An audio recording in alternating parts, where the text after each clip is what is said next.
Bonsoir, bienvenue dans Kiosque, votre émission culturelle. Nous démarrons tout de suite avec le sommaire de l'émission. Christian Janot expose ses plissements jusqu'au 2 mai à la médiathèque Saint-Exupéry de Voisins-le-Bretonneux. Le photographe nous parlera de son travail si particulier.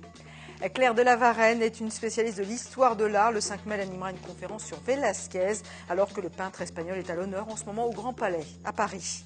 Songe d'une nuit d'été de Shakespeare revu et corrigé par la compagnie d'improvisation Déclic Théâtre. C'est également à découvrir dans le kiosque avec Nicolas Gervais qui a rencontré Mélanie Lemoine. Mais avant tout cela, je vous propose d'ouvrir une page exposition.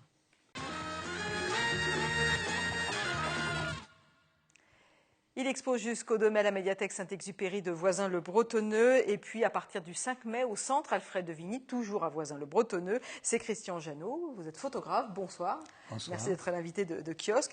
Tout d'abord, votre exposition qui se déroule en ce moment à la médiathèque Saint-Exupéry s'appelle Plissement. Pourquoi Plissement? C'est quoi ces plissements? Ces plissements sont des plissements métalliques, des plissements de tissu, des plissements de plastique. Même de peinture, ce qui m'a permis de voir certaines choses. Et à partir de là, j'ai cultivé tout ce domaine pour arriver à un thème qui soit cohérent.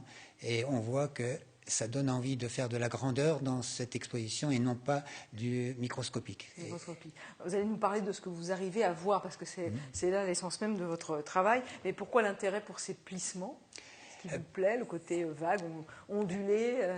Je ne sais pas, moi-même, quand je les vois, ma première impression, c'est ça peut être beau, puisque quand vous voyez à l'exposition cette vague qui donne une impression de monter vers le ciel, ces oiseaux qui font penser à Hitchcock, bon, ça crée à l'intérieur de la personne qui regarde, du moins j'espère, une évasion. Donc ça veut dire que quand on est photographe, il va y avoir de l'imagination? Je pense que oui, puisque par la prise de vue, quelque chose qui pourrait être vraiment frontal et à plat, là on voit que si on prend le bon angle très rapidement, parce que des fois on n'a pas toujours beaucoup de temps, on arrive à un bon résultat. Et j'espère que, par exemple, là je vois ce nœud. Ce nœud, pour moi, c'était une union de deux êtres. Bon, dans les poésies qui ont été rendues, certains ont vu cela, et un jeune a vu une salade. Effectivement, voilà. Attention, mais vous expliquerez ça après, parce que les gens pouvaient effectivement, pendant l'exposition, déposer des textes. Il y a eu 80 textes qui ont été déposés. Exactement. Et là, on vous expliquerait que certains ont fait preuve de beaucoup d'imagination. Je voudrais revenir sur votre façon de travailler. Étrangement, quand on voit vos photos, on se dit c'est des photos prises avec un appareil photo, pas du tout. Non, c'est effectivement un mobile. Un téléphone portable, tout simple. Exactement, grâce à mes collègues qui m'ont aidé à évoluer, puisque au début je considérais que c'était suffisant et m'ont invité à prendre le modèle qui avait également... Un peu au-dessus. Mais pourquoi le téléphone portable? Parce que c'est quoi? C'est l'instantané, on l'a dans la poche, on le sort, on voit quelque chose. C'est tellement pratique, effectivement, puisque quand on prend, même si je ne prends pas de personnes, ni d'animaux, j'ai la facilité, quand je suis dans le métro, dans la rue, de voir quelque chose et tout de suite, même si par exemple le métro arrive, j'ai eu le temps de me cadrer et de trouver la bonne orientation. Voilà, c'est la rapidité avec un minimum d'effort, on va dire, par rapport à l'événement. Alors quand on voit vos photos qui sont effectivement très, très belles, très imaginatives, on se dit elles sont peut-être retouchées, mais non, pas du tout.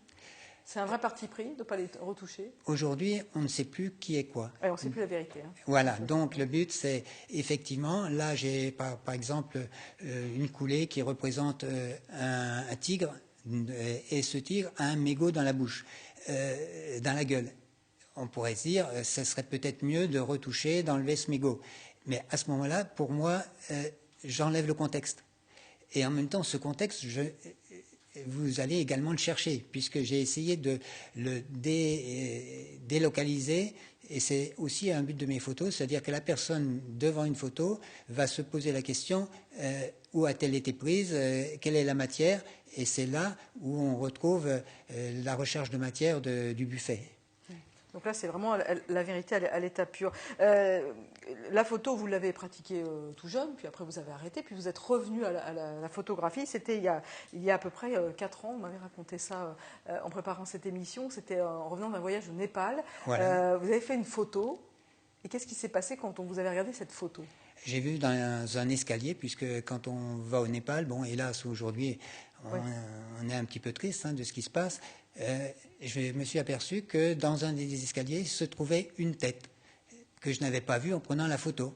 Et je me suis dit... Que vous avez découvert après. Après. Et je me suis dit, peut-être que quand je me promène, il y a plein de choses comme ça que je ne vois pas. Ça crée un stimuli et une recherche de ces photos où on verrait soit un mouvement, soit un être, soit un animal. Voilà. Donc vous avez l'œil aiguisé à chaque fois pour voir ce que vous appelez, vous, la troisième vue. C'est-à-dire ce qu'on ne voit pas au départ, mais qui se cache derrière un...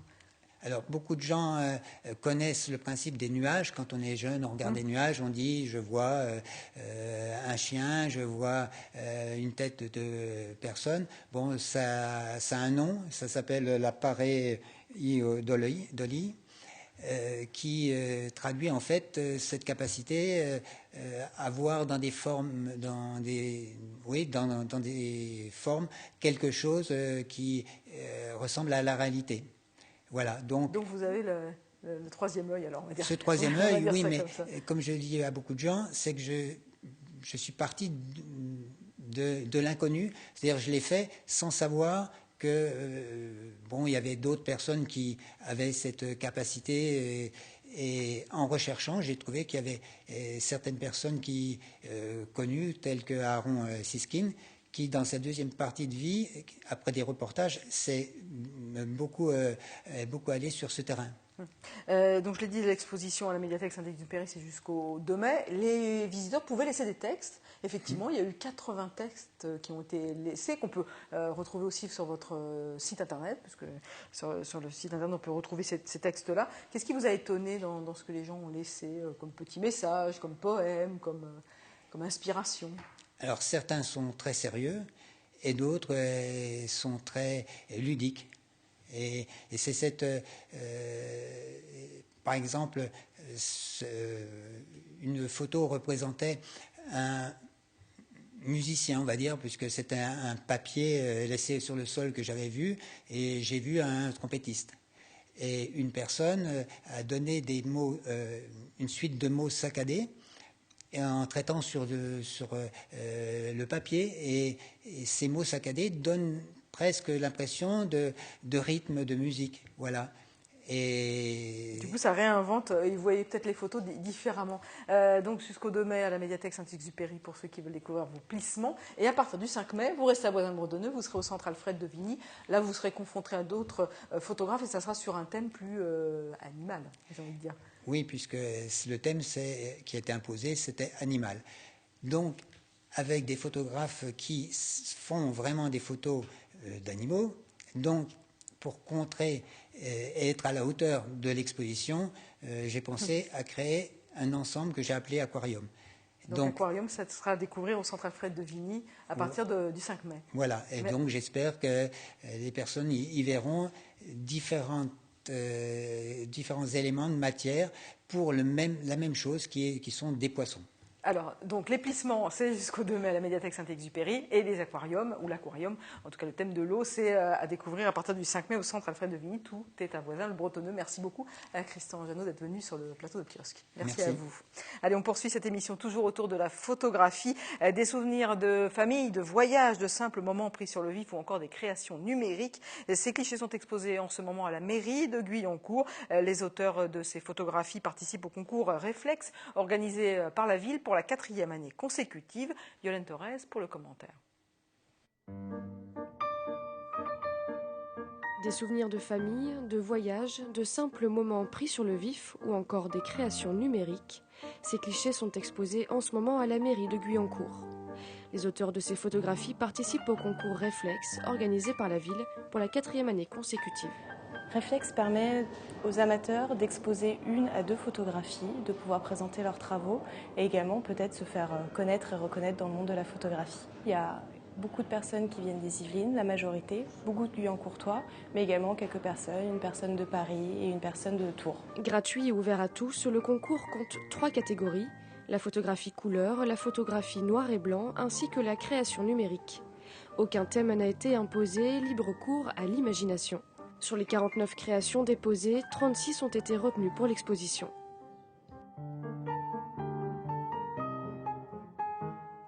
Il y a 5 prix qui ont été remis, 4 prix ont été remis par le jury, donc le prix du jury bien évidemment, le prix de la photographie couleur, le prix de la photographie noir et blanc, le prix de la création numérique et un dernier prix est attribué par le public, par les personnes qui visitent l'exposition, c'est le prix du public.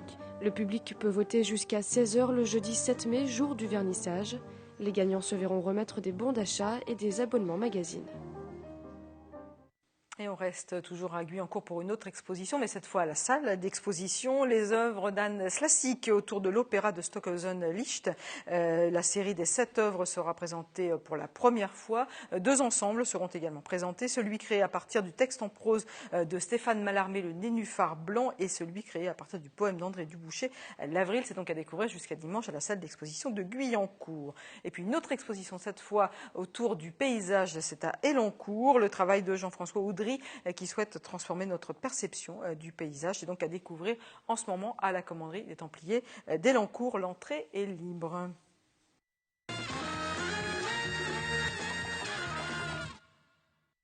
Mardi prochain aura lieu la dernière conférence de la saison pour le Conservatoire des Arts de Montigny-le-Bretonneux sur Velázquez. Explication avec Claire de la Varenne, une conférencière comme on voudrait en rencontrer plus souvent. Séphora Namani et Élodie Moine. À la manière d'Obélix, Claire de la Varenne est tombée dedans petite. Ce qui l'anime et la fait vivre, c'est sa passion pour l'art. Un parcours artistique pluriel et diversifié a conduit cette ancienne élève de l'école du Louvre à devenir peintre, restauratrice de tableaux et conférencière en art. Lors de ses conférences accompagnées de projections, Claire ne cherche pas à nous raconter l'histoire, mais à nous donner à voir. Je ne me contente pas de parler de la biographie du peintre, de l'iconographie du tableau, bien sûr je le fais un minimum, mais comme je peins, je vois la facture, je vois le style. Un tableau, c'est pas seulement ce qu'il représente ou l'histoire de la vie du peintre, c'est vraiment comment il est peint, son style, sa facture, les touches de pinceau, les rapports de couleurs, d'ombre et de lumière. C'est tout ça qui fait qu'un peintre a un style particulier. Et pour faire comprendre au mieux le style dans un tableau, Claire prend toujours pour exemple la façon de peindre les portraits de celui que l'on surnomme le peintre des peintres, Velázquez. Quand il peint comme ça un œil, le nez, enfin une partie de visage, il ne va pas faire tous les poils des sourcils, le creux de la paupière, il va peindre une masse sombre qui va prendre dans l'ombre aussi bien une partie de l'iris, de la paupière, du sourcil et de l'ombre du nez. Et dès qu'on se recule, tout est là. Il y a même la personnalité, la force, la psychologie du visage. Et ça, c'est époustouflant. Lors de sa conférence, Claire proposera parmi ses projections le portrait du pape Innocent X de Velázquez, exposé actuellement au Grand Palais, non sans malice. Un portrait considéré par certains comme le plus beau portrait du monde. Vous savez que ce tableau, le pape avait dit « troppo vero », trop vrai. Et ce qui est extraordinaire à l'exposition, c'est que ce panneau d'Innocent X, ce tableau est sur un panneau. Et de l'autre côté du panneau, il y a une copie. On voit la copie et on comprend tout. C'est un tableau qui peut frapper tout le monde à condition qu'on montre aussi comment c'est peint. Parce que sinon, j'ai peur que des gens passent en se disant « un pape, on s'en fiche quoi hein. ». Mais un pape peint par Velázquez. Pour découvrir d'autres anecdotes sur Velázquez et les subtilités de sa facture, rendez-vous mardi 5 mai au Conservatoire des Arts de Montigny.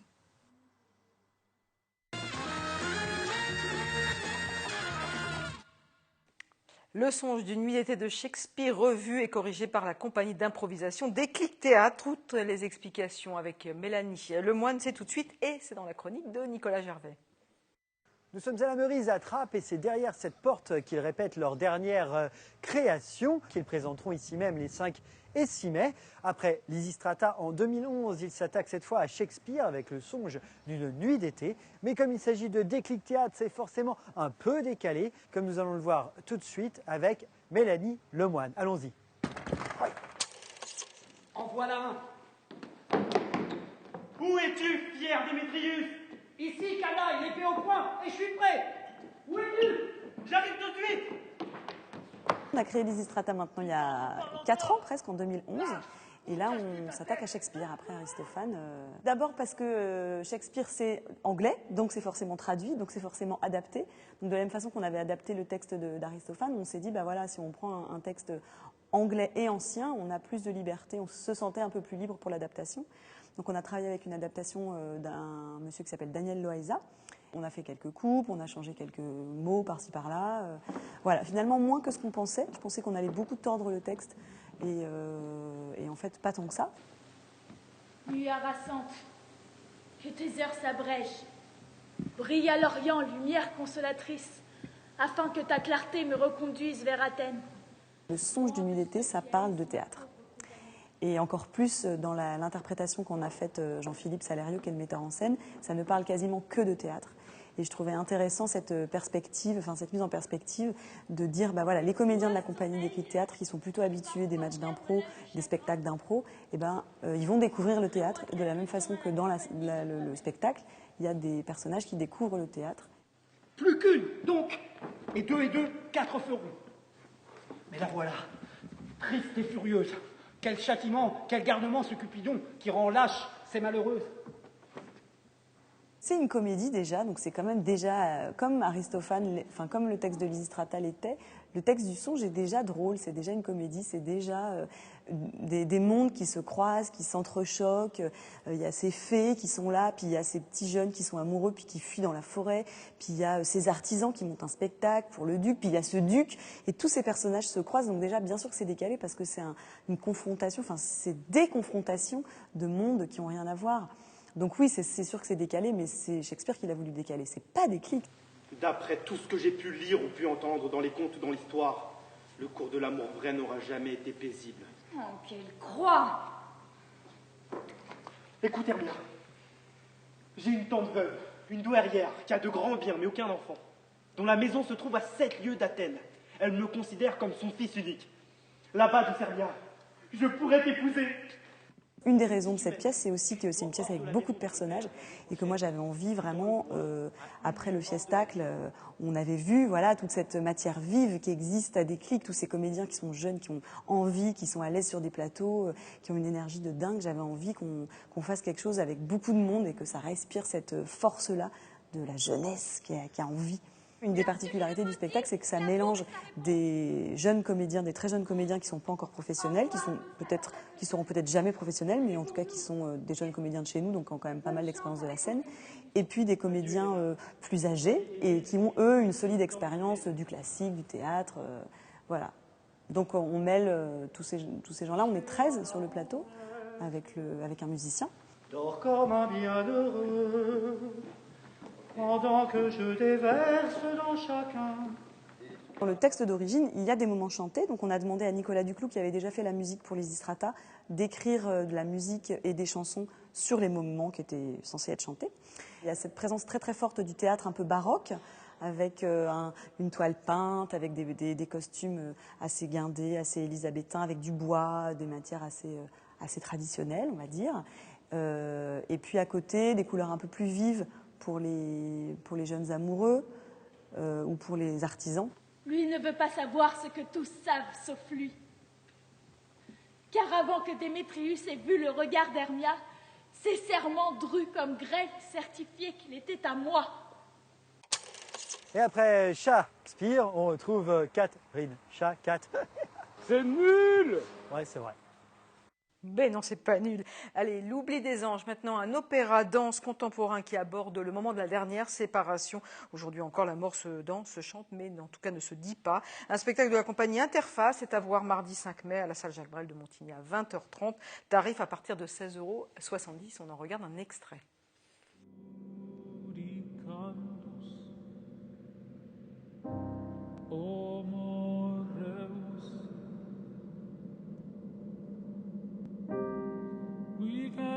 Parce Deus,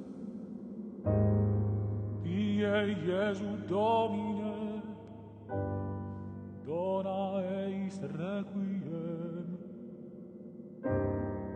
Amen. Amen.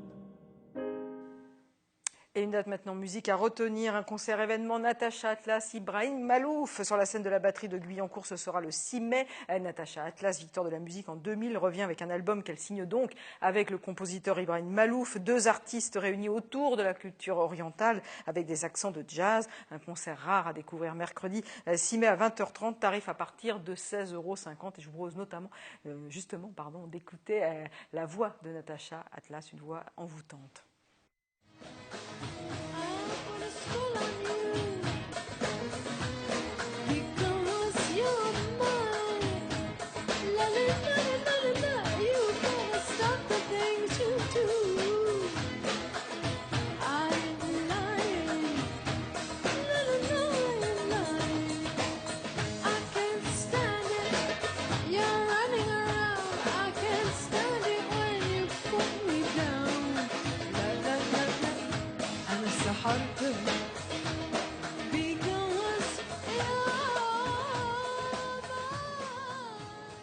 Voilà, tout l'univers de Natacha Atlas à découvrir donc mercredi 6 mai à la batterie de Guyancourt. Et pour terminer nos idées de sortie, le festival Bouillon Club, à ne pas confondre avec un aliment, c'est plutôt le festival qui donne du goût à la culture, spectacle de hip-hop, danse orientale, concert de jazz, escrime, aussi atelier de sculpture, aikido, peinture.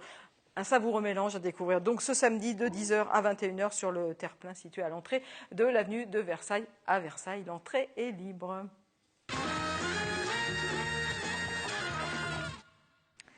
Allez, comme tous les mercredis, à la chronique cinéphile. Et en cette période de vacances, qu'est-ce que vous allez voir au cinéma? Réponse avec Mathilde Capverne. C'est un film original, parce que ça se base sur une caméra cachée. Et puis, l'actrice est très bonne. Voilà, donc c'est un film tout à fait divertissant et sur une idée originale. Nul, c'est vulgaire, ça fait même pas rire, voilà, c'est ennuyant, c'est tout ce que vous voulez. Voilà, c'est bien dommage pour le cinéma français. C'est une connasse, une tête à claque, quoi. On a envie de la claquer tout le long du film. C'est bien joué, voilà. Sympa. Très bien. Bon dialogue, c'est marrant. On a passé un excellent moment, on s'est tous beaucoup amusés. Une très très belle interprétation, très belle mise en scène. Non, on conseille. Voilà les conseils des spectateurs. Et maintenant, le coup de cœur d'un professionnel du 7e art ce soir, Luc Beaucamp du Ciné 7 d'Elancourt. Cette semaine au Ciné 7, un film français, un film américain, comme ça la parité est respectée, si je puis dire. Je vais commencer par le film français, donc En équilibre, de Denis Mercourt avec Albert Dupontel et Cécile de France. Donc un très beau film qui raconte l'histoire d'un cavalier qui se blesse gravement et qui devient donc handicapé, et qui va rencontrer un agent d'assurance.